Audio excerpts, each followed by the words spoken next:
Nestle India को बड़ी राहत, फसाई के लैब ने दी मैगी को क्लीन चिट, पुराने सैंपल को पाया सुरक्षित।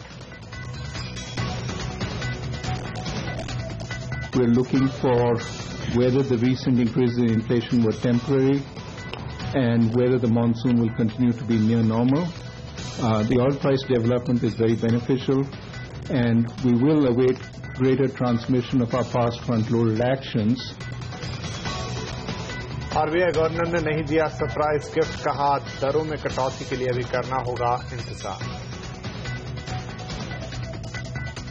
If we continue to retain a veto, it doesn't change the current situation. It maintains the status quo. So that's something to keep in mind. Veto power पर RBI governor की बड़ी सफाई, कहा monetary policy committee में veto खत्म होने से नहीं पड़ेगा फर्क, सरकार से मतभेद को भी किया खारिज। आरबीआई पॉलिसी के बाद बाजार में उतार चढ़ाव, दिन के निचले स्तर से सुधरा निफ्टी, लेकिन जारी है मिड कैप की पार्टी। भारतीय एयरटेल ने किया खुश, उम्मीद से बेहतर आए पहली तिमाही के नतीजे, घरेलू आय में जोरदार उछाल, अफ्रीका में एवरेज रेवेन्यू पर यूजर भी बढ़ा। कांग्रेस सांसदों के निलंबन पर घमासान जारी, कांग्रेस समेत 9 विपक्षी पार्टियों ने किया लोकसभा का बहिष्कार, बीजेपी भी लाई निंदा प्रस्ताव, कहा कांग्रेस नहीं चाहती देश का विकास। और मुंबई हमले की जांच करने वाले पाकिस्तान के सबसे बड़े अफसर का सनसनीखेज खुलासा, जांच में मिले थे आतंकियों के पाकिस्तान में ट्रेनिंग के साफ सबूत, गलती सुधारनी चाहिए।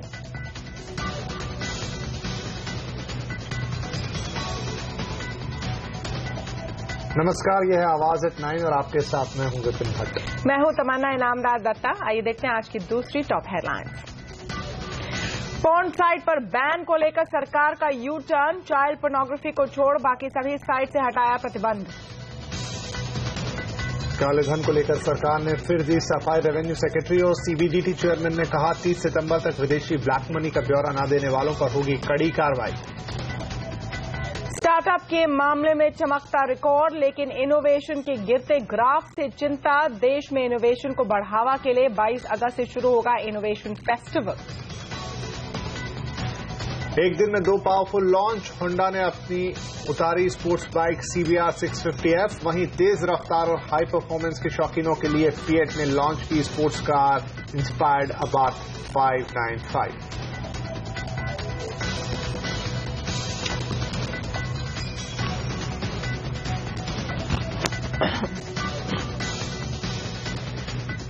मैगी अब सुरक्षित है, फसाई ने आज मैगी नूडल्स को क्लीन चिट दे दी है। CFTRI यानी central food technological research institute ने टेस्ट में मैगी को सुरक्षित पाया है। CFTRI ने मैगी के 5 नमूनों की जांच की, जिसमें लेड की मात्रा तय मानकों से ज्यादा नहीं निकली।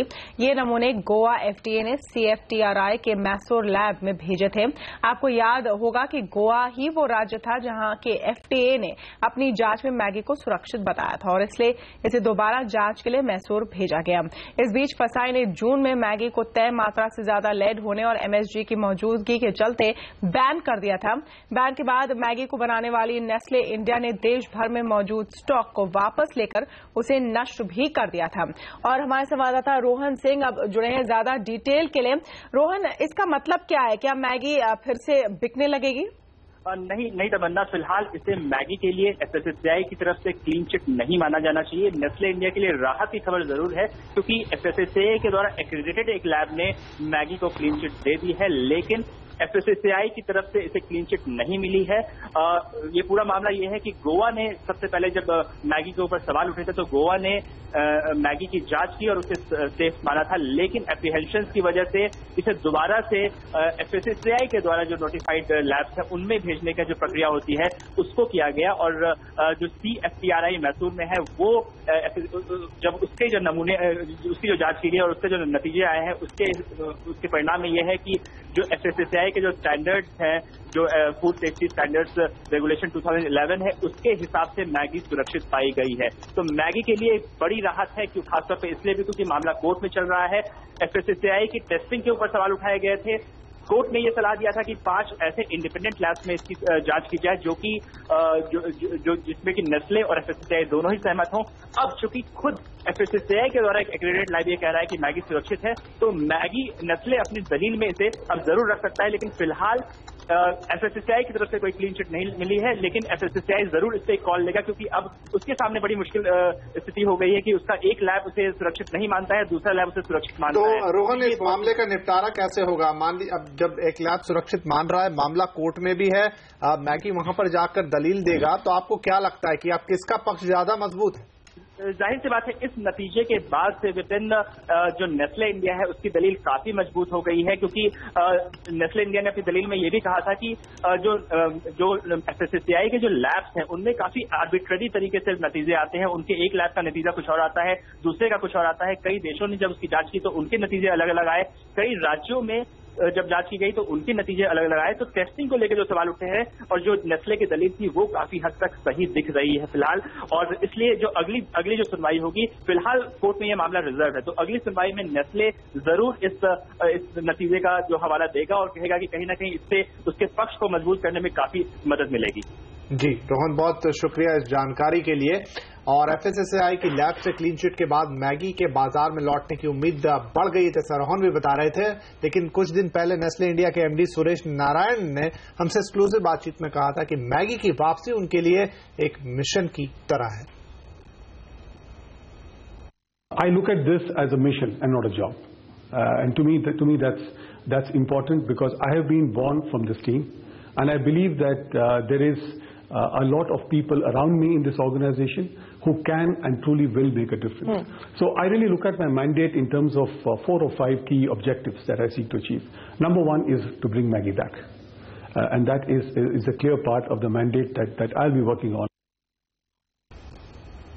जी, और यहाँ पर विपिन बहुत ही एक इंटरेस्टिंग मोड़ आया है इस पूरे मैगी मामले में, क्योंकि जिस तरह का एक उसे विच हंट भी कहा गया था, लेकिन जिस तरह के जोर से मैगी को शेल्फ से हटाया गया था और अब ये ऑर्डर आना या ये फाइंडिंग्स आना एक लैब से, फसाए के निर्णय पर भी सवालिया निशान जरूर उठ जाता है। बिल्कुल लगता है। और देखिए, सिर्फ ऐसा नहीं कि मैगी, क्योंकि उसके बाद भी शेल्फ पर मैगी जैसे दिखने वाले बहुत सारे प्रोडक्ट आज भी मौजूद है। आप अगर सुपर स्टोर्स में जाकर देखें तो ये बहुत ऐसा लगा कि कोई एक चीज को टारगेट कर दिया गया, और अब जब ये जांच निकल के आ रही कि उन्हीं के द्वारा अप्रूव्ड एक लैब ये कह रही कि ये सुरक्षित है। हालांकि हम फैक्ट्स के साथ ही रहेंगे।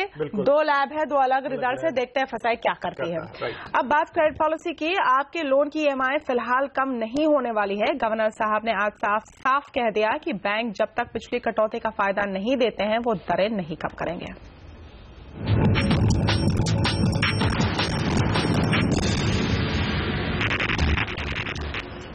Reserve bank governor Raghuram Rajan ने ब्याज दरों के मोर्चे पर कोई सरप्राइज गिफ्ट नहीं दिया है। उन्होंने ब्याज दरों में कोई बदलाव नहीं किया है। रेपो रेट 7.25% और सीआरआर 4% पर स्थिर रखा है। आरबीआई गवर्नर ने साफ कहा कि खाने पीने के सामानों की महंगाई अभी भी चिंताजनक है, इसका काबू में आना जरूरी है। हालांकि आरबीआई ने महंगाई का लक्ष्य घटा दिया है। We're looking for whether the recent increases in inflation were temporary and whether the monsoon will continue to be near normal.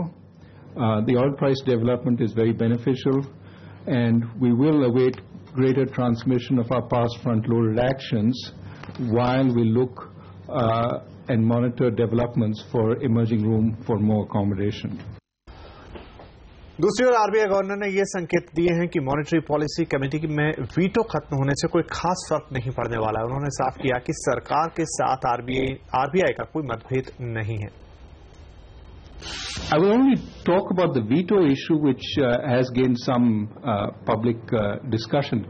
I mean, currently the situation is the governor has the veto. That's effectively all advice is only advice. Ultimately, the decision is the governor's. So if we continue to retain a veto, it doesn't change the current situation. It maintains the status quo. So that's something to keep in mind. और credit policy के विश्लेषण करने के लिए बात करते हैं banking editor Pradeep Pandya से। प्रदीप, रिजर्व बैंक गवर्नर ने दरों में तो कोई बदलाव नहीं किया, लेकिन महंगाई को उसके लिए बड़ा कारण भी बताया। क्या लगता है कि वो महंगाई के घटती दरों से सहमत नहीं है?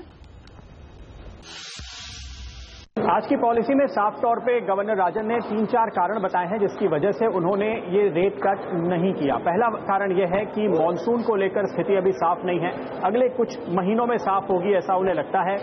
फेडरल रिजर्व कभी भी एक रेट हाइक कर सकता है और उसकी वजह से अंतर्राष्ट्रीय अर्थव्यवस्था पे क्या फर्क पड़ेगा वो भी एक ऐसा मुद्दा है जिसका इंतजार अभी यहाँ पे आरबीआई को है और आरबीआई उस पर भी स्थिति साफ होते हुए देखना चाहता है। साथ ही आरबीआई गवर्नर ने यह भी कहा कि अभी तक बैंकों ने जितना आरबीआई ने कट किया है उसको पास ऑन नहीं किया। आरबीआई ने 75 बेसिस पॉइंट किया है लेकिन बैंकों ने केवल 25 या 30 बेसिस पॉइंट पास ऑन किया है, तो उसके लिए भी कुछ वक्त यहाँ पर बाकी बचता है। और साथ ही साथ एक बहुत ही अहम बात जो उन्होंने कही कि non food non fuel inflation जो है वो बढ़ रही है, जो थोड़ा चिंता का विषय है। उन्हें लगता है कि डिमांड पिकअप कहीं से आ गया है। और साथ ही जो इन्फ्लेशन एक्सपेक्टेशन सर्वे आरबीआई ने कराया 2 क्वार्टर के बाद फिर से जो रिस्पोंडेंट हैं वो ये कह रहे हैं कि दाम 10% से ज्यादा बढ़ने की उनको आशंका है। तो ये जो इन्फ्लेशन एक्सपेक्टेशन जिस तरह से बढ़ रही है वो आरबीआई के लिए एक खास चिंता का विषय है। प्रदीप, दूसरी तरफ आरबीआई गवर्नर की भूमिका को लेकर वित्त मंत्रालय के साथ एक तनातनी की बात थी, इस पर राजन का क्या नजरिया है? बिल्कुल, ये विवाद जिस तरह से पिछले दिनों में आगे बढ़ा था उस पर तो आज लगता है कि आरबीआई गवर्नर ने बिल्कुल स्थिति साफ कर दी है। उन्होंने कहा है कि मॉनेटरी पॉलिसी कमेटी होनी चाहिए, ये आरबीआई गवर्नर का व्यू है, ये आरबीआई का व्यू है। आरबीआई गवर्नर को मॉनेटरी पॉलिसी कमेटी में वीटो पावर नहीं होना चाहिए, ये आरबीआई का व्यू है, उनका खुद का व्यू है। तो इसको देखते हुए जो हम मान रहे थे कि वित्त मंत्रालय आरबीआई गवर्नर के पर कतरना चाहते हैं, उनके अधिकार कम करना चाहते हैं, उसके उलट गवर्नर ने यहाँ पर ये सारी बातें कही हैं। वो खुद हमेशा से ये चाहते रहे हैं कि आरबीआई की पॉलिसी जो है वो गवर्नर तय ना करें बल्कि एक मॉनेटरी पॉलिसी कमेटी करें। 3 बातें उन्होंने बताई हैं। मॉनेटरी पॉलिसी कमेटी होने से अलग अलग तरह का नजरिया सामने आता है और एक बेहतर निर्णय लिया जा सकता है। अगर एक आदमी फैसला करे तो उसके ऊपर दबाव डाला जा सकता है, कमेटी फैसला करे तो उसके ऊपर दबाव डालना काफी मुश्किल होता है। तीसरी बात उन्होंने कही, अगर कमेटी हो तो एक आदमी के बदलने से, गवर्नर के बदलने से या मेंबर्स के एक आध मेंबर के बदलने से कंटिन्यूटी नहीं ब्रेक होती। तो उनका कहना है कि एक कंटिन्यूअस पॉलिसी, एक स्टेबल पॉलिसी हो सकती है अगर कमेटी फैसला करे। तो इनफैक्ट आरबीआई गवर्नर ही अब इस पर मुहर लगा रहे हैं कि वो एक मॉनेटरी पॉलिसी कमेटी चाहते हैं, हमेशा से ही मुद्दा था। लेकिन क्या उस कमेटी में वित्त मंत्रालय की मेजॉरिटी होगी? जरूर आरबीआई इसके खिलाफ है। हालांकि गवर्नर साहब माइक के सामने, कैमरे के सामने ये बात नहीं कहते, पर समझा जाता है कि ये बात उन्होंने जरूर वित्त मंत्रालय के सामने रखी। और आरबीआई ने नसीहत दी है कि बैंकों को कर्ज सस्ता करना चाहिए, लेकिन बैंक अपनी तरफ से अलग अलग सफाई देने में जुटे हुए हैं। एसबीआई के चेयरमैन अरुंधति भट्टाचार्य का कहना है कि डिपॉजिट दरें अभी भी ज्यादा है, इसलिए कर्ज सस्ता करने में दिक्कत हो रही है। लेकिन बैंक ऑफ बड़ौदा ने उम्मीद जताई है कि सितंबर तक वो कर्ज और सस्ता कर सकते हैं। ये डायरेक्टली रिलेटेड नहीं है आरबीआई की स्पीड ऑफ कटिंग से। और जैसे हम कह रहे हैं कि बहुत सारी चीज रहती है जिसके ऊपर रेट्स का बढ़ना या गिरना वो निर्भर होता है। आज के दिन में अगर आप देखेंगे क्रेडिट ग्रोथ बहुत स्लो है, बैंक्स के पास जो पैसा है और वो पैसा हम लोग डिपॉजिटर्स से उठाते हैं, तो डिपॉजिटर्स को हम लोग को जो पैसा देना पड़ रहा है ब्याज दर के जरिए, वो ब्याज दर आज भी बहुत ज्यादा घटा नहीं है। ये सब बटन प्रेस कर दें और रेट ऑफ इंटरेस्ट बैंकों की कम हो जाए, ऐसा नहीं हो सकता। इन ए लाइव डायनामिक एनवायरनमेंट जब भी पॉलिसी रेट्स जब अनाउंस किया जाएगा, कम हो ज्यादा हो, there will be some sort of lag effect रहेगा, क्योंकि the rate of interest policy rates कम करने से हमारा डिपॉजिट रेट कम होगा, उसका पूरा कॉस्ट ऑफ फंड्स के ऊपर इसकी असर एक समय के सीमा के बाद आती है। जब समय सीमा के बाद वो रेट ऑफ इंटरेस्ट का बेनिफिट बैंक को मिलता है, it will be passed on to the customers in fact. इसके लिए कम से कम 2-3 क्वार्टर्स का लैग इफेक्ट रहेगा बोल के अपना गवर्नर साहब ने भी बताया था, इसी के मुताबिक होगी। हमारा भी 0.35% का ट्रांसमिशन ऑलरेडी हो चुका है कि बाकी जो भी सितंबर पहले, जो नेक्स्ट पॉलिसी अनाउंसमेंट पहले, जब हमारा कॉस्ट ऑफ डिपॉजिट जब नीचे होगा तो उसका बेनिफिट जरूर हम पास किए जाएंगे। इधर इंडस्ट्री रेट कट नहीं होने से कुछ निराश है। मोनेट इस्पात के सीएफओ अजय भट्ट का मानना है कि मैन्युफैक्चरिंग और इंफ्रा जैसे सेक्टर्स के लिए रेट कट जरूरी है। ले लीजिए, चाहे आप सीमेंट कंपनीज ले लीजिए, इंफ्रा कंपनी ले लीजिए, कैपिटल गुड्स इंडस्ट्रीज ले लीजिए, जितने भी ये जो कोर सेक्टर में इंडस्ट्रीज हैं, जो कैपिटल इंटेंसिव इंडस्ट्रीज हैं, वो उनकी प्रॉफिटेबिलिटी अभी भी बहुत ज्यादा प्रेशर में है, क्योंकि हमने देखा कि कोई कैपिटल इन्वेस्टमेंट रिवाइवल अभी कंट्री में हुआ नहीं है पिछले साल में। तो जो भी इस वक्त हम माहौल देख रहे हैं इकोनॉमी का, वो इकोनॉमी का माहौल उन कैटेगरी ऑफ कंपनी से बाहर है। इसलिए इंटरेस्ट रेट कट करना इस सेक्टर के लिए बहुत ही ज्यादा संभावित है, मतलब एक्सपेक्टेड है और ओवरड्यू है। यहाँ पर एक छोटा सा ब्रेक लेंगे, लेकिन ब्रेक के बाद क्रेडिट पॉलिसी और यूरोपीय बाजारों का मार्केट चेक भी लेंगे। लौटेंगे जल्दी।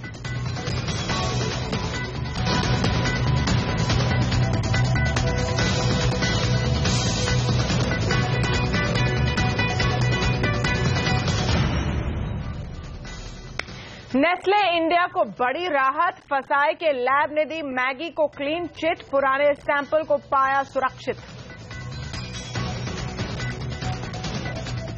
We're looking for whether the recent increases in inflation were temporary and whether the monsoon will continue to be near normal. The oil price development is very beneficial, and we will await greater transmission of our past front-loaded actions. RBI governor ने नहीं दिया surprise gift, कहा दरों में कटौती के लिए भी करना होगा इंतजार। If we continue to retain a veto, it doesn't change the current situation. It maintains the status quo. So that's something to keep in mind. Veto power पर आरबीआई गवर्नर की बड़ी सफाई, कहा मॉनेटरी पॉलिसी कमेटी में veto खत्म होने से नहीं पड़ेगा फर्क, सरकार से मतभेद को भी किया खारिज। आरबीआई पॉलिसी के बाद बाजार में उतार चढ़ाव, दिन के निचले स्तर से सुधरा निफ्टी, लेकिन जारी है मिड कैप की पार्टी। भारतीय एयरटेल ने किया खुश, उम्मीद से बेहतर आए पहली तिमाही के नतीजे, घरेलू आय में जोरदार उछाल, अफ्रीका में एवरेज रेवेन्यू पर यूजर भी बढ़ा। कांग्रेस सांसदों के निलंबन पर घमासान जारी, कांग्रेस समेत 9 विपक्षी पार्टियों ने किया लोकसभा का बहिष्कार, बीजेपी भी लाई निंदा प्रस्ताव, कहा कांग्रेस नहीं चाहती देश का विकास। और मुंबई हमले की जांच करने वाले पाकिस्तान के सबसे बड़े अफसर का सनसनीखेज खुलासा, जांच में मिले थे आतंकियों के पाकिस्तान में ट्रेनिंग के साफ सबूत, गलती सुधारनी चाहिए।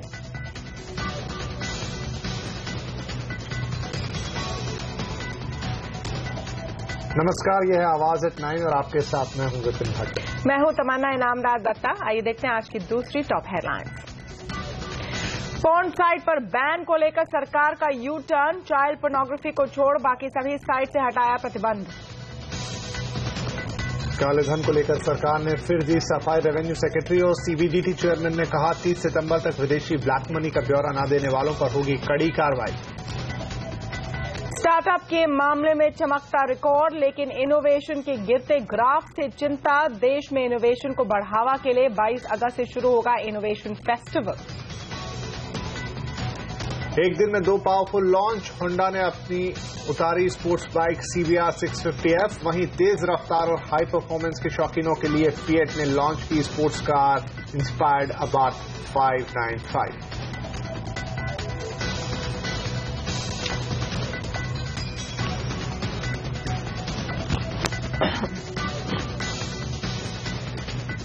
मैगी अब सुरक्षित है, फसाई ने आज मैगी नूडल्स को क्लीन चिट दे दी है। CFTRI यानी central food technological research institute ने टेस्ट में मैगी को सुरक्षित पाया है। CFTRI ने मैगी के 5 नमूनों की जांच की, जिसमें लेड की मात्रा तय मानकों से ज्यादा नहीं निकली। ये नमूने गोवा FDA ने CFTRI के मैसूर लैब में भेजे थे। आपको याद होगा कि गोवा ही वो राज्य था जहां के FDA ने अपनी जांच में मैगी को सुरक्षित बताया था और इसलिए इसे दोबारा जांच के लिए मैसूर भेजा गया। इस बीच फसाई ने जून में मैगी को तय मात्रा से ज्यादा लेड होने और MSG की मौजूदगी के चलते बैन कर दिया था। बैन के बाद मैगी को बनाने वाली नेस्ले इंडिया ने देश भर में मौजूद स्टॉक को वापस लेकर उसे नष्ट भी कर दिया था। और हमारे संवाददाता रोहन सिंह अब जुड़े हैं ज्यादा डिटेल के लिए। रोहन, इसका मतलब क्या है? क्या मैगी फिर से बिकने लगेगी? नहीं तमन्ना, फिलहाल इसे मैगी के लिए एफएसएसएआई की तरफ से क्लीन चिट नहीं माना जाना चाहिए। नेस्ले इंडिया के लिए राहत की खबर जरूर है, क्योंकि एफएसएसएआई के द्वारा एक्रेडिटेड एक लैब ने मैगी को क्लीन चिट दे दी है, लेकिन एफएसएसएआई की तरफ से इसे क्लीन चिट नहीं मिली है। ये पूरा मामला ये है कि गोवा ने सबसे पहले जब मैगी के ऊपर सवाल उठे थे तो गोवा ने मैगी की जांच की और उसे सेफ माना था, लेकिन एप्रीहेंशन की वजह से इसे दोबारा से एफएसएसएआई के द्वारा जो नोटिफाइड लैब्स है उनमें भेजने का जो प्रक्रिया होती है उसको किया गया। और जो CFTRI मैसूर में है वो जब उसके जो नमूने उसकी जो जांच की गई और उसके जो नतीजे आए हैं उसके परिणाम में यह है कि जो एफएसएसएआई के जो स्टैंडर्ड्स हैं, जो फूड सेफ्टी स्टैंडर्ड्स रेगुलेशन 2011 है, उसके हिसाब से मैगी सुरक्षित पाई गई है। तो मैगी के लिए एक बड़ी राहत है, क्यों खासतौर पर इसलिए भी क्योंकि मामला कोर्ट में चल रहा है। एफएसएसएआई की टेस्टिंग के ऊपर सवाल उठाए गए थे।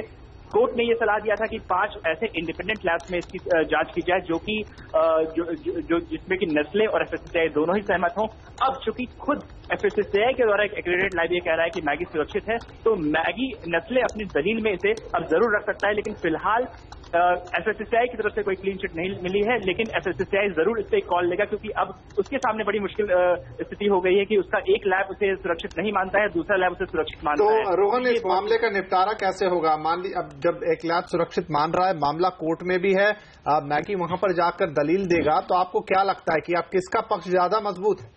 जाहिर सी बात है, इस नतीजे के बाद से विपिन जो नेस्ले इंडिया है उसकी दलील काफी मजबूत हो गई है, क्योंकि नेस्ले इंडिया ने अपनी दलील में ये भी कहा था कि जो एफएसएसएआई के जो लैब्स हैं उनमें काफी आर्बिट्ररी तरीके से नतीजे आते हैं। उनके एक लैब का नतीजा कुछ और आता है, दूसरे का कुछ और आता है। कई देशों ने जब उसकी जांच की तो उनके नतीजे अलग अलग आए, कई राज्यों में जब जांच की गई तो उनके नतीजे अलग अलग आए। तो टेस्टिंग को लेकर जो सवाल उठे हैं और जो नेस्ले की दलील थी वो काफी हद तक सही दिख रही है फिलहाल, और इसलिए जो अगली जो सुनवाई होगी, फिलहाल कोर्ट में यह मामला रिजर्व है, तो अगली सुनवाई में नेस्ले जरूर इस नतीजे का जो हवाला देगा और कहेगा कि कहीं ना कहीं इससे उसके पक्ष को मजबूत करने में काफी मदद मिलेगी। जी रोहन, बहुत शुक्रिया इस जानकारी के लिए। और एफएसएसएआई की लैब से क्लीन चिट के बाद मैगी के बाजार में लौटने की उम्मीद बढ़ गई थी, रोहन भी बता रहे थे। लेकिन कुछ दिन पहले नेस्ले इंडिया के एमडी सुरेश नारायण ने हमसे एक्सक्लूसिव बातचीत में कहा था कि मैगी की वापसी उनके लिए एक मिशन की तरह है। I look at this as a mission and not a job, and to me that's important, because I have been born from this team, and I believe that there is a lot of people around me in this organization who can and truly will make a difference. So I really look at my mandate in terms of 4 or 5 key objectives that I seek to achieve. Number one is to bring Maggi back, and that is a clear part of the mandate that I'll be working on. जी, और यहाँ पर विपिन बहुत ही एक interesting मोड़ आया है इस पूरे मैगी मामले में, क्योंकि जिस तरह का एक उसे विच हंट भी कहा गया था, लेकिन जिस तरह के जोर से मैगी को शेल्फ से हटाया गया था और अब ये ऑर्डर आना या ये फाइंडिंग्स आना एक लैब से, फसाए के निर्णय पर भी सवालिया निशान जरूर उठ जाता है। बिल्कुल लगता है। और देखिए, सिर्फ ऐसा नहीं कि मैगी, क्योंकि उसके बाद भी शेल्फ पे मैगी जैसे दिखने वाले बहुत सारे प्रोडक्ट आज भी मौजूद है। आप अगर सुपर स्टोर्स में जाकर देखें तो ये बहुत ऐसा लगा कि कोई एक चीज कोई टारगेट कर दिया गया, और अब जब ये जांच निकल के आ रही कि उन्हीं के द्वारा अप्रूव्ड एक लैब ये कह रही कि ये सुरक्षित है। हालांकि हम फैक्ट्स के साथ ही रहेंगे।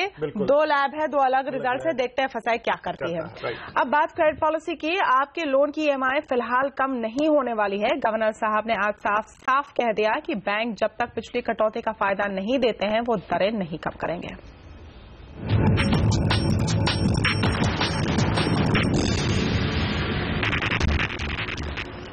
Reserve bank governor Raghuram Rajan ने ब्याज दरों के मोर्चे पर कोई सरप्राइज गिफ्ट नहीं दिया है। उन्होंने ब्याज दरों में कोई बदलाव नहीं किया है। रेपो रेट 7.25% और CRR 4% पर स्थिर रखा है। RBI गवर्नर ने साफ कहा कि खाने पीने के सामानों की महंगाई अभी भी चिंताजनक है, इसका काबू में आना जरूरी है। हालांकि RBI ने महंगाई का लक्ष्य घटा दिया है। We're looking for whether the recent increases in inflation were temporary and whether the monsoon will continue to be near normal. The oil price development is very beneficial, and we will await greater transmission of our past front-loaded actions while we look and monitor developments for emerging room for more accommodation. दूसरी ओर RBI governor ने यह संकेत दिए हैं कि monetary policy committee में veto खत्म होने से कोई खास फर्क नहीं पड़ने वाला है। उन्होंने साफ किया कि सरकार के साथ आरबीआई का कोई मतभेद नहीं है। I will only talk about the veto issue, which has gained some public discussion. I mean, currently the situation is the governor has the veto. That's effectively all advice is only advice. Ultimately, the decision is the governor's.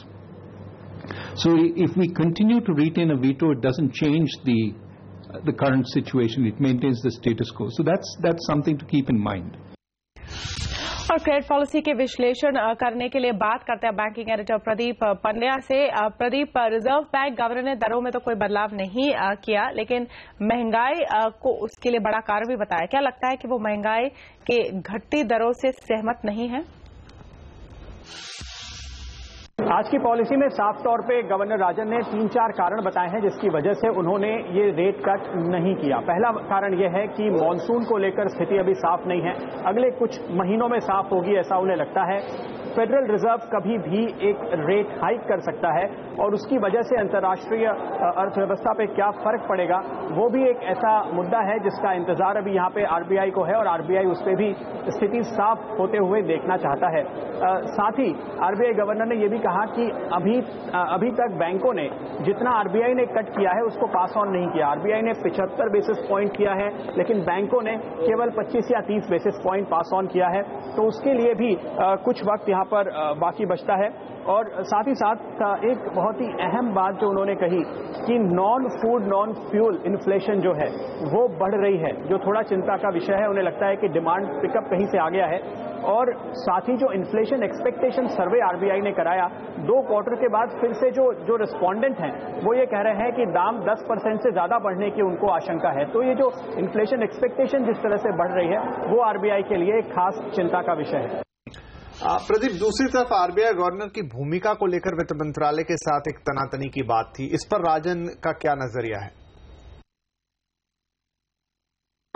बिल्कुल, ये विवाद जिस तरह से पिछले दिनों में आगे बढ़ा था उस पर तो आज लगता है कि आरबीआई गवर्नर ने बिल्कुल स्थिति साफ कर दी है। उन्होंने कहा है कि मॉनेटरी पॉलिसी कमेटी होनी चाहिए, ये आरबीआई गवर्नर का व्यू है, ये आरबीआई का व्यू है।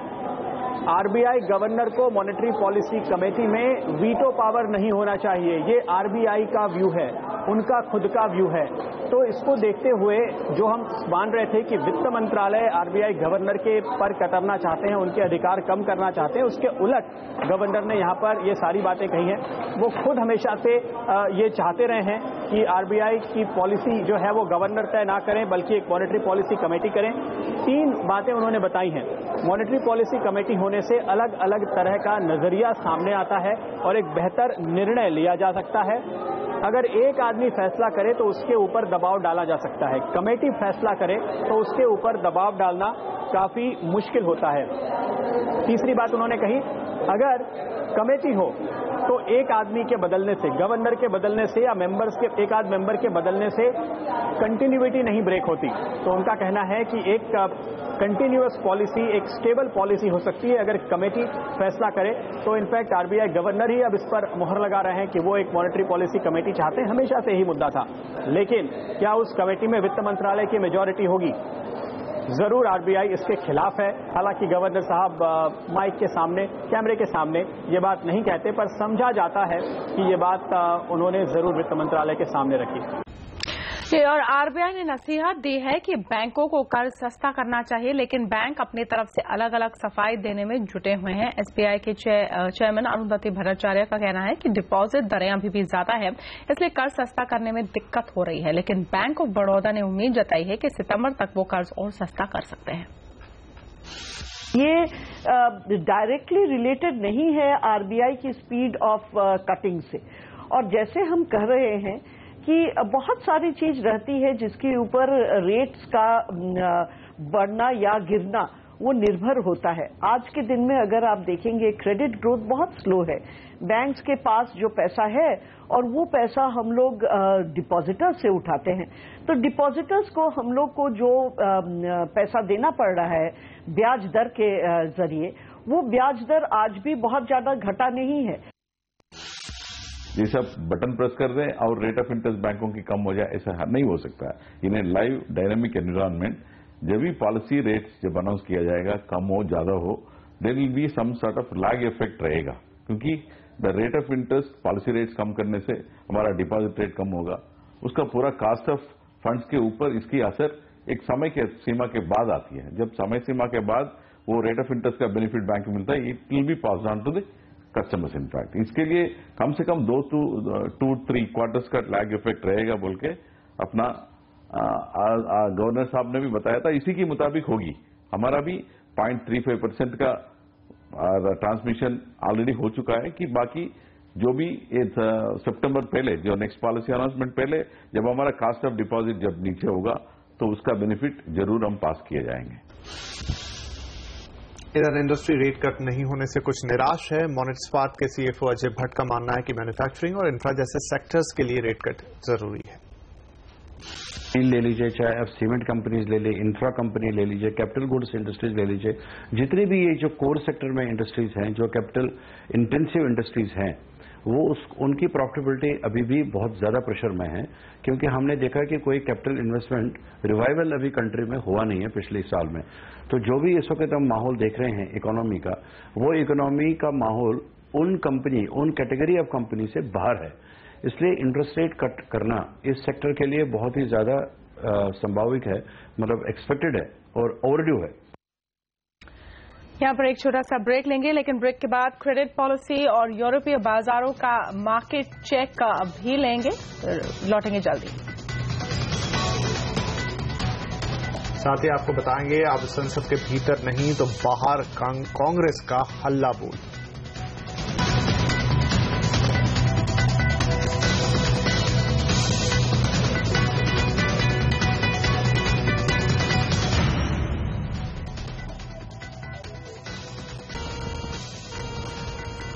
बाजार ने भी क्रेडिट पॉलिसी को लेकर कोई बड़ा रिएक्शन आज नहीं दिया है। हां, एक वक्त यूरोपीय बाजारों के दबाव में सेंसेक्स जरूर आज 300 पॉइंट तक नीचे गया, लेकिन बाद में निचले स्तर से एक अच्छी रिकवरी देखने को मिली।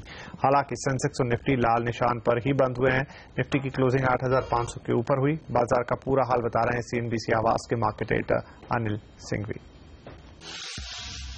क्रेडिट पॉलिसी के दिन भारतीय बाजारों में आज भारी भरकम उतार चढ़ाव देखने को मिला और बेहद इंटरेस्टिंग कारोबार था, जहां सेंसेक्स और निफ्टी मजबूत भी दिखे, कल के हाईज के पार भी पहुंचे और उसके बाद कमजोरी भी दिखी।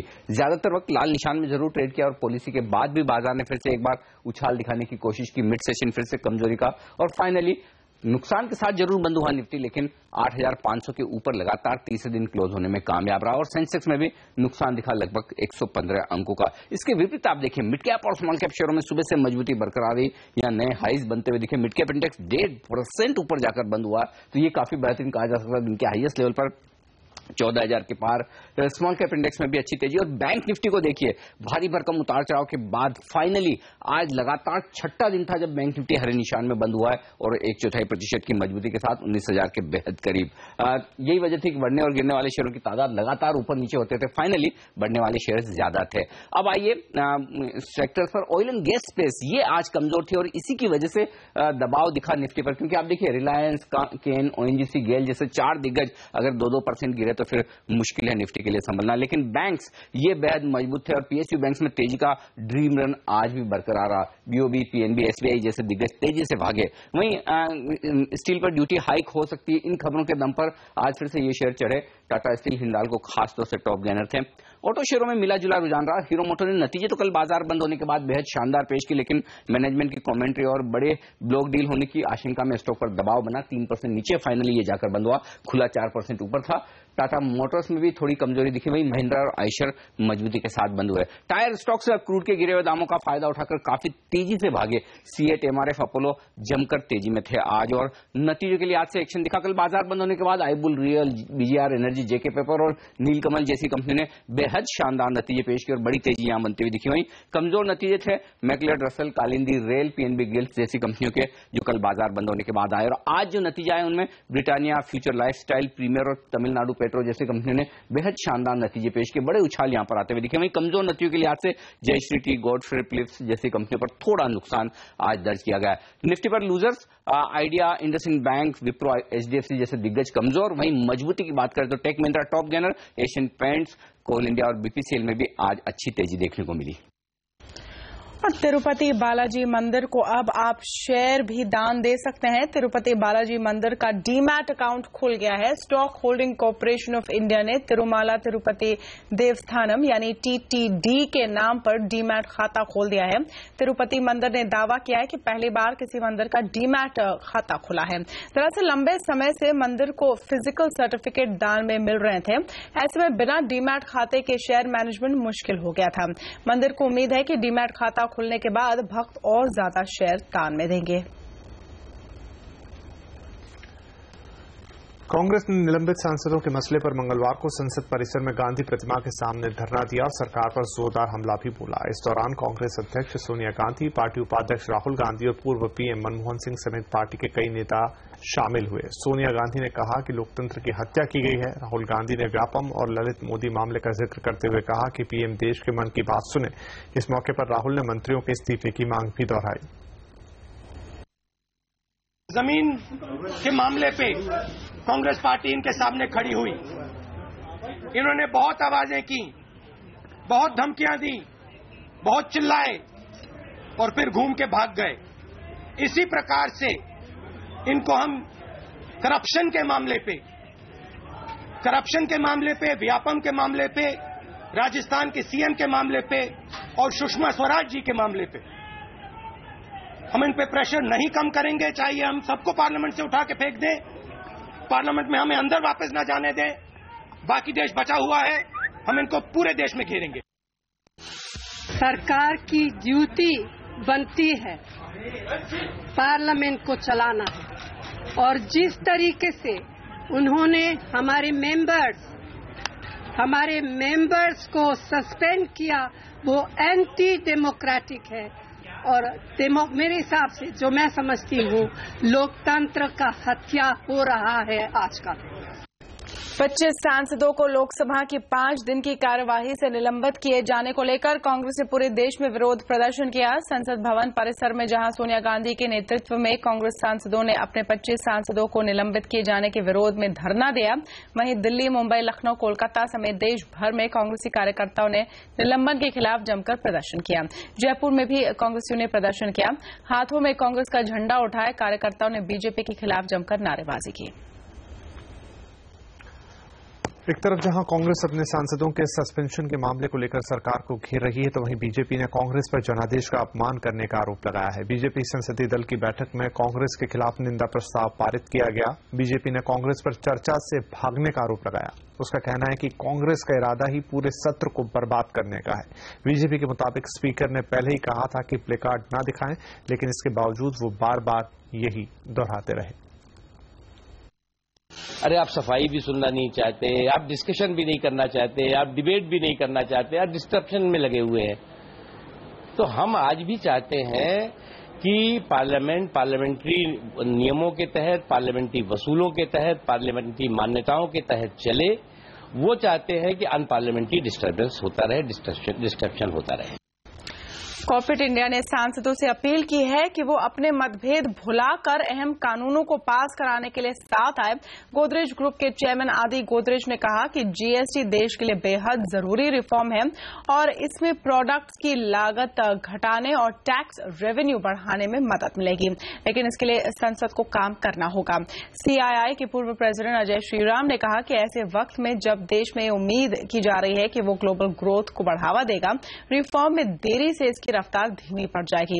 सीआईआई की मौजूदा प्रेसिडेंट सुमित मजूमदार के मुताबिक हम वो उम्मीद करते हैं कि बड़े आर्थिक मुद्दों पर ध्यान दिया जाएगा। ये हम सबकी जिम्मेदारी है। और पॉर्न साइट्स पर सरकार ने लिया यू टर्न। साथ में ब्रेक के बाद देखिए इनोवेशन बढ़ाने के लिए क्या है सरकार की नई कवायद।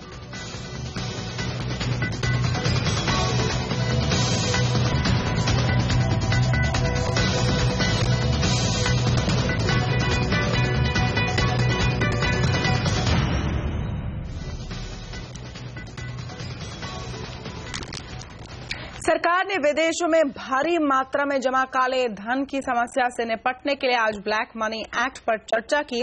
यूट्यूब के माध्यम से किए गए इस टॉकथॉन में सरकार ने ब्लैक मनी बिल के बारे में अहम बातें समझाई, साथ ही काले धन पर लोगों के सवालों का जवाब भी दिया। चर्चा का संचालन रेवेन्यू सेक्रेटरी शक्तिकांता दास और सीबीडीटी चेयरपर्सन अनीता कपूर ने किया। रेवेन्यू सेक्रेटरी शक्तिकांता दास ने कहा कि काले धन से निपटने के लिए सरकार प्रतिबद्ध है। जानकारी मिलने पर आयकर विभाग जरूरी कार्रवाई भी कर रहा है। उन्होंने भरोसा दिलाया कि काले धन पर विदेशों से जानकारी मिलना शुरू हो चुकी है और आईटी विभाग ब्लैक मनी बिल पर और सफाई जल्द जारी करेगा। शक्तिकांता दास ने खास तौर से इस बात पर जोर दिया कि आने वाले दिनों में लोगों के लिए विदेश में काला धन रखना काफी मुश्किल होगा, क्योंकि काले धन के मामले में भारत ने ज्यादातर देशों के साथ इंफॉर्मेशन एक्सचेंज करार कर लिया है। जो ऑटोमेटिक एक्सचेंज ऑफ इंफॉर्मेशन जो मल्टीलैटरल अरेंजमेंट है, उसमें Switzerland also is committed to that multilateral arrangement. So 2017 के बाद वो इंफॉर्मेशन फ्लो हमको मिल जाएगी। अभी का सिचुएशन ये है कि हमको इन्वेस्टिगेट करके कुछ डिटेल्स देना पड़ता है, क्योंकि उनका लीगल सिस्टम जो है उसको सेटिस्फाई करनी है। तो but other than asking for information from Switzerland, हम यहाँ पे काफी सारे नॉन इंट्रूसिव मैनर में बहुत सारे इन्वेस्टिगेशन हो रही है। और जो जो एक फॉरेन बैंक का जो डेटा आया था हमारे भारत सरकार के पास, उसमें जहां जहां प्रोसिक्यूशन होने वाले थे, सारे केसेस में 122 से ज्यादा केसेस में प्रोसिक्यूशन लॉन्च हो गया है और अभी कार्रवाई जारी है। उस The repercussions in terms of the provisions of the Act are very, very stringent. Instead of 30% tax and 30% penalty, you will be asked to pay the 30% tax plus 3 times of the tax as penalty, plus you are liable for prosecution. You can be sent to jail for a period of 3 years to 10 years. You also become subject to the provisions of Prevention of Money Laundering Act. Porn sites पर ban को लेकर मचे बवाल के बाद केंद्र सरकार ने अब अपने पांव पीछे खींच लिए हैं। सरकार ने चाइल्ड पोर्नोग्राफी को छोड़कर बाकी साइट से पाबंदी हटाने का ऐलान किया है। टेलीकॉम डिपार्टमेंट ने 31 जुलाई को इंटरनेट सर्विस प्रोवाइडर कंपनियों को 800 से ज्यादा पॉर्न साइट्स को बैन करने का आदेश दिया था। इस आदेश के बाद सोशल मीडिया पर बहस छिड़ी हुई थी और लोग इसे इंटरनेट आजादी पर हमला बता रहे थे। सोशल नेटवर्किंग साइट्स पर मचे हंगामे के बाद टेलीकॉम मंत्री रविशंकर प्रसाद ने मंगलवार को हाई लेवल बैठक बुलाई। बैठक में चाइल्ड पोर्नोग्राफी को छोड़कर बाकी साइट से बैन हटाने का फैसला किया गया। और मुंबई हमले की जांच करने वाले पाकिस्तान के सबसे बड़े अफसर का सनसनीखेज खुलासा का, जांच में मिले थे आतंकियों के पाकिस्तान में ट्रेनिंग के साफ सबूत। और क्या पाकिस्तान हो गया है बेनकाब? क्या भारत पाकिस्तान पर बना पाएगा दबाव? इन सब मुद्दों पर बात करेंगे पूर्व डिप्लोमेट केसी सिंह से इस ब्रेक के बाद।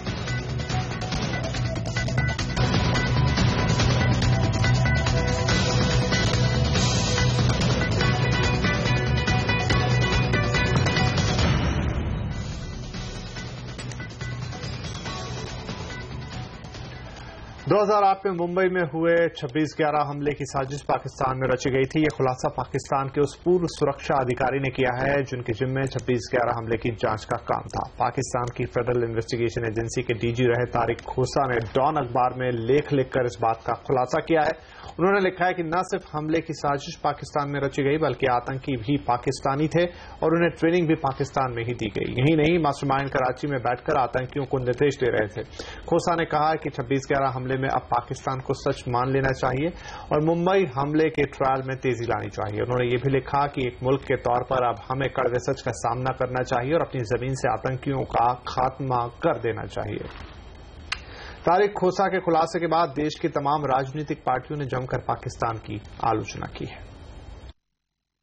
इस संबंध में देखिए, बार बार भारत की सरकार पाकिस्तान को कह चुकी है जो आतंकवाद के गुनाहगार हैं, जो देश के सैकड़ों बेगुनाहों की कत्लेआम के गुनाहगार हैं, उनको भारत को सौंपना होगा। और ये बात बहुत स्पष्ट भारत की सरकार का ये मत है और बहुत स्पष्ट संकल्प है कि जो गुनाहगार हैं उन्हें भारत वापस सौंपे पाकिस्तान। जिस दिन से वो घिनौनी वारदात हुई थी, उस दिन से ये बात जग जाहिर थी कि पाकिस्तान की सरकार, पाकिस्तान की फौज, ISI उसमें पूरी तरह से लिप्त है। मुंबई का ब्लास्ट हो या संसद का हमला हो या कश्मीर में आज जो हो रहा है या 26/11 को हुआ, हर हमले के पीछे, हर साजिश के पीछे पाकिस्तान है। मैं समझता हूं कि देर आए दुरुस्त आए। पाकिस्तान को बहुत पहले ये बात स्वीकार कर लेना चाहिए था। भारत सरकार की ओर से सारे सबूत मुहैया कराए गए थे। तारिक खोसा के खुलासे पर और चर्चा के लिए हमारे साथ जुड़ रहे हैं पूर्व डिप्लोमेट केसी सिंह। सिंह साहब, ये तारिक खोसा ने क्यों ये खुलासा किया और अब इसका क्या इस्तेमाल किया जा सकता है कूटनीतिक व्यवहार में? क्या भारत अब इसे लेकर पाकिस्तान को बता सकता है कि ये देखिए सबूत और इस केस को आप एक्सपेडाइट कीजिए पाकिस्तान में?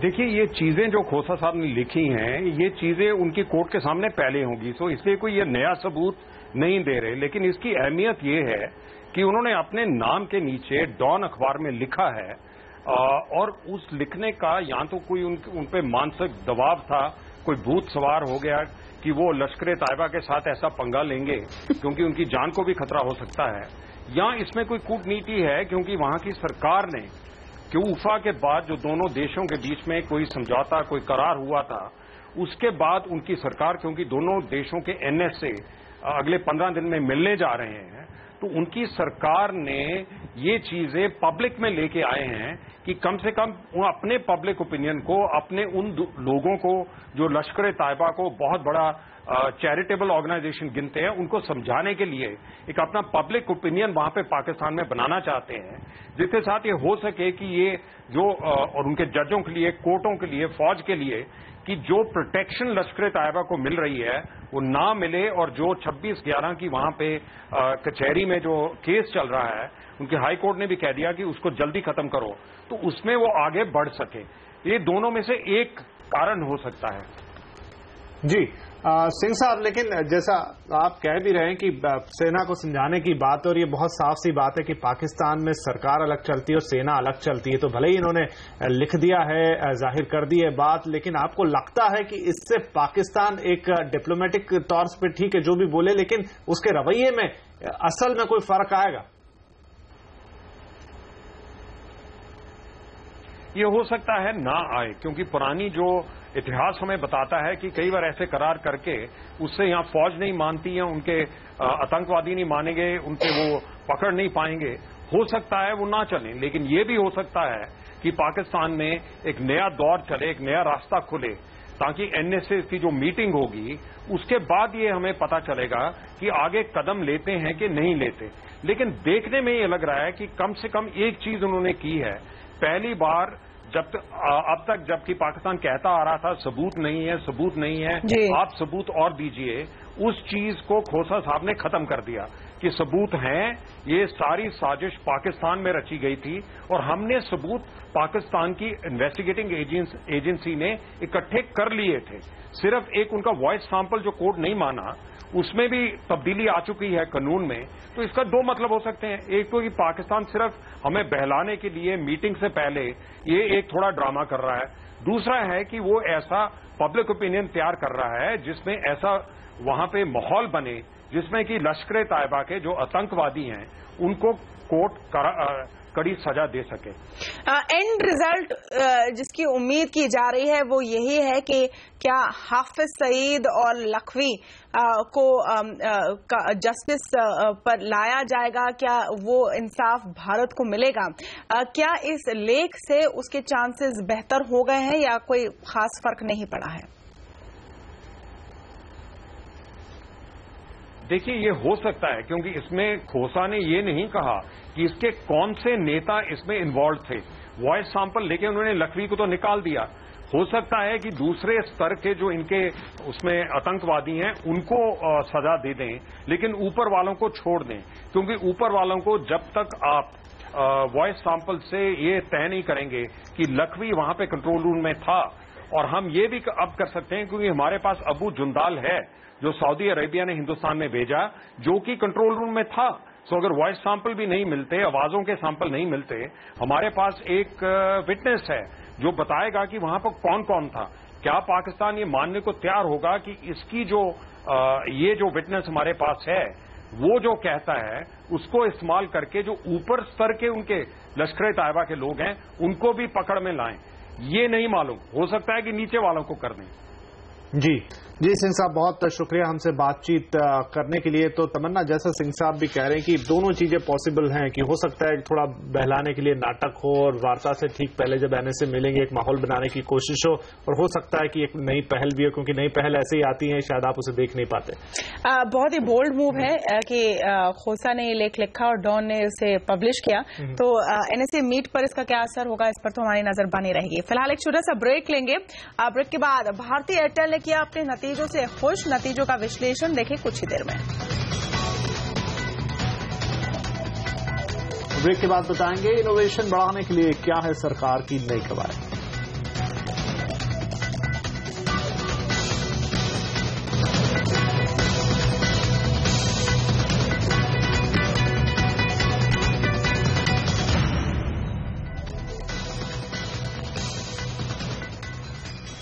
देश की सबसे बड़ी टेलीकॉम कंपनी भारतीय एयरटेल की पहली तिमाही की नतीजे उम्मीद से बेहतर रहे। भारतीय एयरटेल के नतीजों पर और बात करने के लिए हमारे साथ जुड़ रहे हैं हमारे सहयोगी Varun Dubey.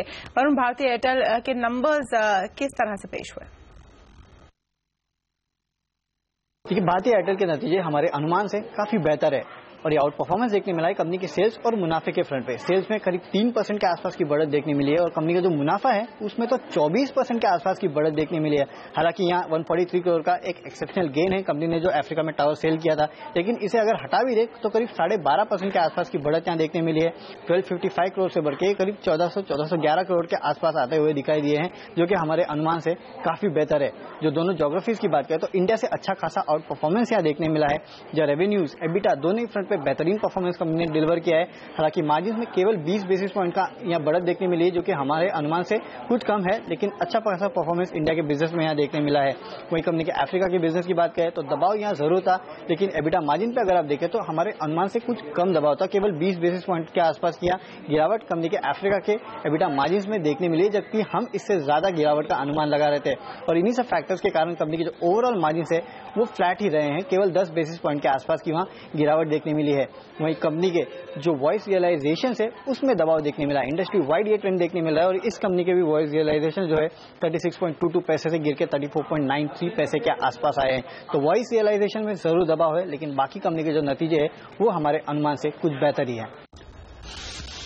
FMCG company Britannia के पहली तिमाही के नतीजे उम्मीद से बेहतर आए हैं। कंपनी के मुनाफे में और आय में अच्छी बढ़त देखने को मिली है। कंपनी का मुनाफा 114 करोड़ से बढ़कर 190 करोड़ रुपए हो गया है, जबकि आय 1787 करोड़ से बढ़कर 2000 करोड़ से ज्यादा रही है। कंपनी के मार्जिन्स में भी सुधार देखने को मिला है। और ब्रिटानिया के नतीजों के बाद कंपनी के एमडी वरुण बेरी ने कहा कि डिमांड को लेकर चिंता बनी हुई है। गांव हो या शहर, दोनों जगह मांग पर दबाव नजर आ रहा है। डिमांड एनवायरनमेंट तो अच्छा नहीं है। डिमांड एनवायरनमेंट दोनों अर्बन में भी और रूरल में भी थोड़ा स्लो है। द कैटेगरी की जो ग्रोथ है वो सिंगल डिजिट है, जो कि अगर आप 2 साल 3 साल पहले चले जाएं तो compounded annual growth rate was 16-17%। Last 2-3 साल में वो 4-5% कंपाउंडेड एनुअल ग्रोथ रेट पे रह गया है। और रूरल जो था वो पहले ग्रो कर रहा था एग्रेसिवली, अब रूरल भी थोड़ा स्लो हो गया है। मैं होप कर रहा हूं कि ये इस फाइनेंशियल ईयर के एंड तक we will be able to see a change in the environment, change in the uptake in the category, but again it's a hope. I don't think anything's going to happen in the next 2 quarters, but hopefully in the 4th quarter of this financial year we'll start to see a uptick. देश में entrepreneurship का माहौल तो गर्म है, लेकिन innovations के मामले में हम ठंडे दिख रहे हैं। दुनिया भर के बड़े एंटरप्रेन्योर्स ब्रांड देश में अपने हाथ आजमाने आ गए हैं और अब डर ये है कि इनोवेशन की कमी की वजह से कहीं हम रेस में पीछे ना छूट जाएं। इसीलिए इंस्प्रिट, नैस्कॉम और कुछ सरकारी मंत्रालयों ने मिलकर देश में एक इनोवेशन फेस्टिवल की शुरुआत की है। 22 अगस्त 2015 से देश में इनोवेशन को सेलिब्रेट किया जाएगा। देश भर में इनोवेशन को बढ़ावा देने के लिए इनोफेस्ट लॉन्च किया गया है। पहला फेस्टिवल बेंगलुरु में इंडियन इंस्टीट्यूट ऑफ साइंस में होगा, जिसमें लगभग 1000 लोग हिस्सा ले रहे हैं। हर साल ये फेस्टिवल देश के अलग अलग शहरों में किया जाएगा। इस फेस्टिवल के साथ इंडस्ट्री के वो बड़े नाम जुड़े हैं जो लगातार एंटरप्रेन्योरशिप को बढ़ावा देते रहे हैं। भारत में इनोवेशन के लिए जो बेस जो है बहुत नैरो है और ज्यादा पैसा भी नहीं है और पॉलिसी भी नहीं है, इसलिए हम समझते हैं कि एंटरप्रेन्योरशिप जो ज्यादा हो रहा है उसको इनोवेशन भी डालना है। और इसलिए इनोवेशन के लिए हम अगर फेस्टिवल करेंगे तो इनोवेशन हम शोकेस करेंगे। हम छात्र को बोलेंगे कि अपने कॉलेज या यूनिवर्सिटी में आपको ज्यादा इनोवेशन करना है। जो कंपनीज इनोवेट करते हैं उनको ज्यादा कैपिटल मिलेगा, पॉलिसी होगा। अभी हम जो है हम सेलिब्रेट कर रहे हैं बिजनेस प्लान वाले एंटरप्रेन्योर्स को, पर अगर हमें एंटरप्रेन्योरशिप सस्टेनेबल करनी है तो हमें सेलिब्रेट करना पड़ेगा जो बिल्डर एंटरप्रेन्योर्स हैं, मेकर एंटरप्रेन्योर्स हैं। तो ये जो इनोफेस्ट है ये उनको सेलिब्रेट करने के लिए है। ग्लोबल इनोवेशन के आंकड़ों पर नजर डालें तो स्थिति काफी चिंताजनक है और देश में तेजी से बढ़ रहे स्टार्टअप माहौल पर भी सवाल खड़ा करती है। पिछले 4 साल से हम इस इंडेक्स में लगातार नीचे लुढ़क रहे हैं। 2011 में हम 62वें नंबर पर थे और 2013 में 66वें नंबर पर और 2014 में 10 अंक लुढ़क कर 76वें नंबर पर। सिर्फ ब्रिक्स देशों में भी देखें तो हमारी हालत सबसे खराब है, क्योंकि दूसरे सभी ब्रिक्स देशों ने इनोवेशन इंडेक्स में अपनी पोजीशन मजबूत की है।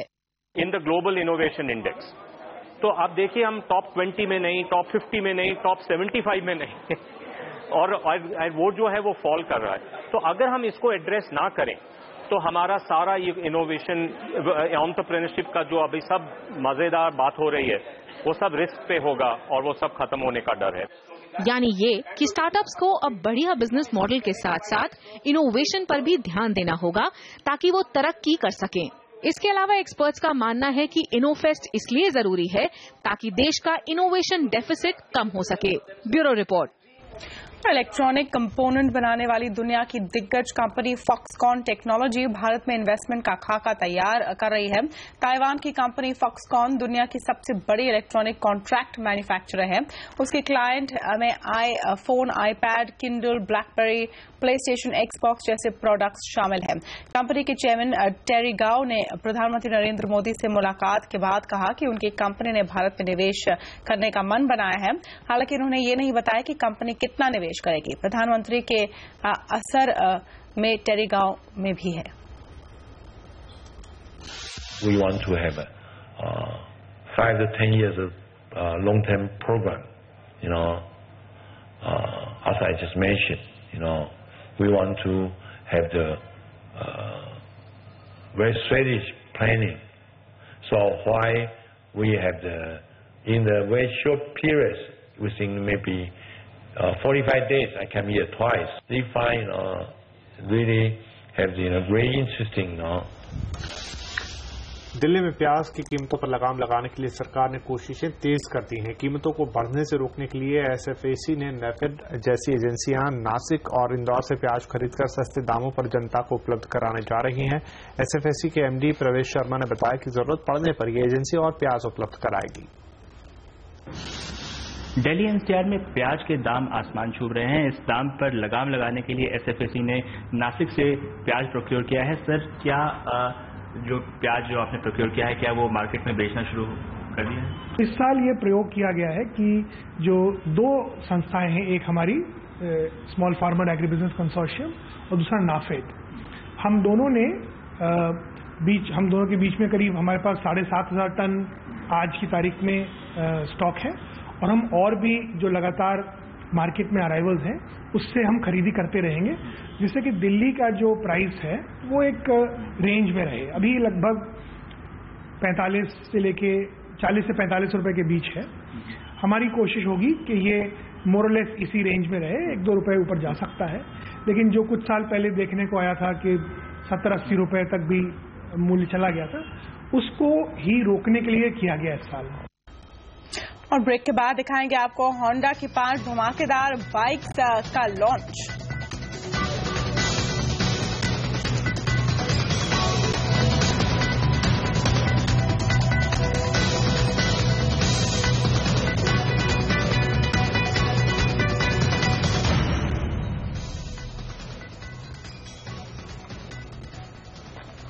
फ्लिपकार्ट और मिंत्रा की लॉजिस्टिक यूनिट ई कार्ट में हड़ताल अभी भी जारी है। ई कार्ट के कर्मचारी बेहतर सैलरी और सेवा शर्तों की मांग कर रहे हैं। ई कार्ट का कहना है कि कर्मचारियों के साथ बातचीत चल रही है और सबकी सहमति से मामले का हल निकालने की कोशिश हो रही है।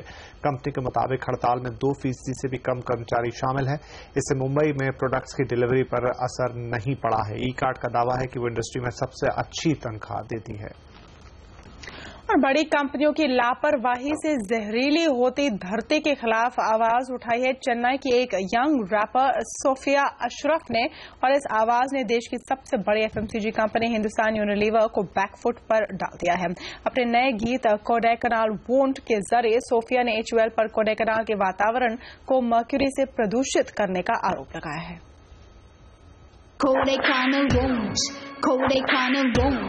Kodaikanal won't step down till you make amends now. HUL ने शायद ये सोचा होगा कि 14 साल पहले बंद हुई कोडाईकनाल की थर्मामीटर फैक्ट्री इतने सालों बाद परेशान करने लौटेगी, और वो भी एक म्यूजिक वीडियो की वजह से। चेन्नई की सोफिया अशरफ के वायरल म्यूजिक वीडियो में HUL पर कोडाईकनाल में लापरवाही के साथ मरकरी डंप करने का आरोप लगाया गया है, जिसका असर यहाँ के लोगों की सेहत पर अब दिख रहा है। सोफिया की ये पहल सोशल मीडिया पर ट्रेंड कर रही है और सिर्फ 3 दिनों में यूट्यूब पर इस गाने को 8 लाख से ज्यादा हिट्स मिल चुके हैं। I've been interacting with these people, for quite some time. It pains me whenever I hear about it, what's been happening in Kodai for the past 14 years. These are just simple people, trying to fight giant corporates. So, as a filmmaker, I decided to, put up this fight in my own way. So we decided to make this music video. इस बार हमने सोचा कि कला के माध्यम से और गाने के माध्यम से हम लोगों में एक अवेयरनेस करें और दूसरे लोगों को जोड़े भी इस संघर्ष से, इसलिए हमने ये म्यूजिक वीडियो किया है।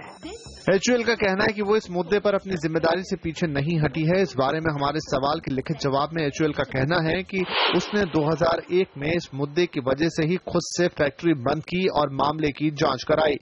कंपनी का दावा है कि इस बारे में हुए कई अध्ययन बताते हैं कि फैक्ट्री की वजह से कोडाईकनाल के लोगों की सेहत पर कोई बुरा असर नहीं पड़ा है। फिलहाल ये मामला तमिलनाडु पॉल्यूशन कंट्रोल बोर्ड के पास है, लेकिन इस वीडियो ने एक बार फिर बड़ी कंपनियों के पर्यावरण के साथ छेड़छाड़ के मुद्दे को चर्चा में ला दिया है। रोहन सिंह, दिल्ली।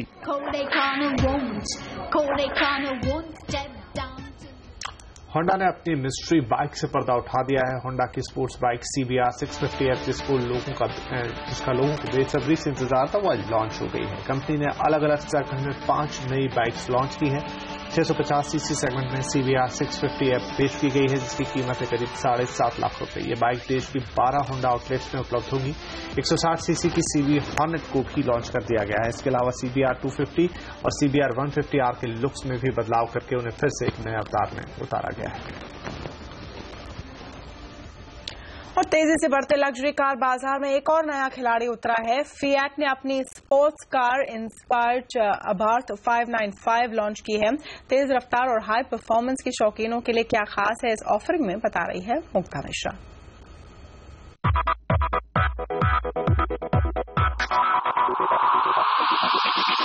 अबार्थ 500 के बाद अब फिएट इसी कार का परफॉर्मेंस वेरिएंट अबार्थ 595 लेकर आई है।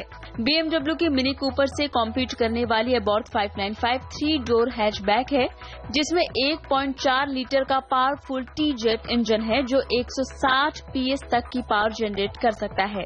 गाड़ी को स्पोर्टी लुक देंगे इसके ये 17 इंच के अलॉय व्हील्स।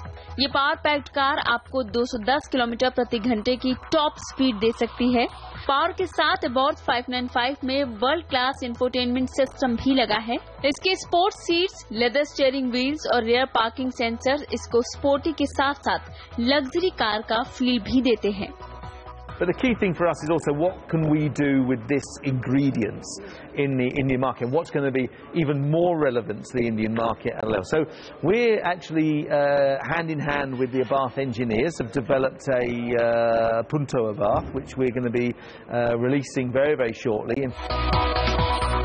इस लॉन्च के साथ कंपनी ने पुंटो अबार्थ की झलक भी दिखाई। कंपनी अब भारत में फोकस बढ़ाना चाहती है और जल्द ही अबार्थ ब्रांड के साथ अपने एग्जिस्टिंग मॉडल्स भी लॉन्च करने जा रही है। साथ ही फिएट रांजनगांव के मैन्युफैक्चरिंग प्लांट में $280 मिलियन का निवेश भी करेगी, जिसमें वो अपने पॉपुलर ब्रांड जीप के 8 मॉडल बनाएगी। अबार्थ 500 का परफॉर्मेंस वर्जन अबार्थ 595 फिएट ने आज इंडिया में लॉन्च किया है। क्योंकि ये परफॉर्मेंस वर्जन है, कंपनी से बहुत ज्यादा वॉल्यूम्स तो नहीं एक्सपेक्ट कर रही, लेकिन अपने ब्रांड को जरूर एक पुश देना चाहती है। मुग्धा मिश्रा, CNBC आवाज। हिंदी सिनेमा में मेलोडी किंग नाम से मशहूर रहे किशोर कुमार की आज 86वीं जयंती है। वो हिंदी सिनेमा की एक ऐसी हस्ती रहे जिनका हर कोई मुरीद था। किशोर दा को बतौर गायक 8 फिल्म फेयर पुरस्कारों से सम्मानित किया गया और उस श्रेणी में उन्होंने सबसे ज्यादा पुरस्कार जीतने का रिकॉर्ड भी बनाया। किशोर दा के जन्मदिन के मौके पर उनके बेटे अमित कुमार और पोती मुक्तिका गांगुली ने एक खास एल्बम बाबा मेरे रिलीज किया है।